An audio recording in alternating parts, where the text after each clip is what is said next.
اليوم الفيديو راح يكون عبارة عن جواب لسؤالك yes or no من خلال الداوزنج.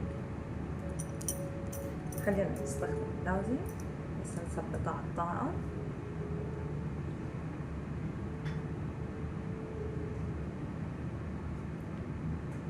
جواب لمتابعيني ومشاهديني للسؤال اللي براسهم yes or no. جواب للمتابعين yes or no.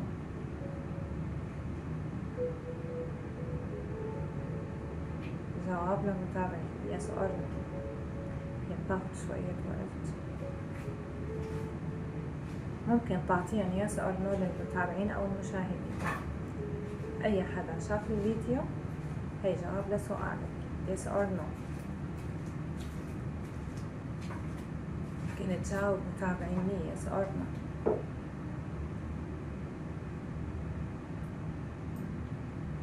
هل بيمشي موضوعا ايه او لا؟ هل بتمشي القصة اللي ببالهم ايه او لا؟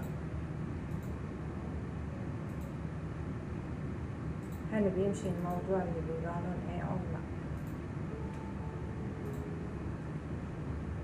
اعطيني جواب المتابعين يعني مشاهدين الموضوع اللي ببالهم ايه او لا.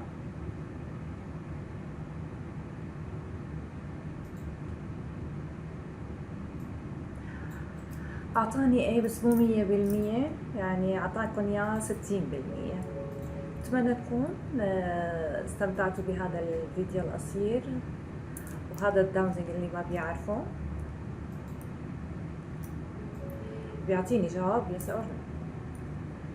أعطوني أفكار جديدة إذا حابين أعمل فيديوهات لقدام أو أسئلة أو أي شيء أنتم حابين إنه نسأل التاروت عليه أو الداونزنج. نشوفكم بفيديو جديد.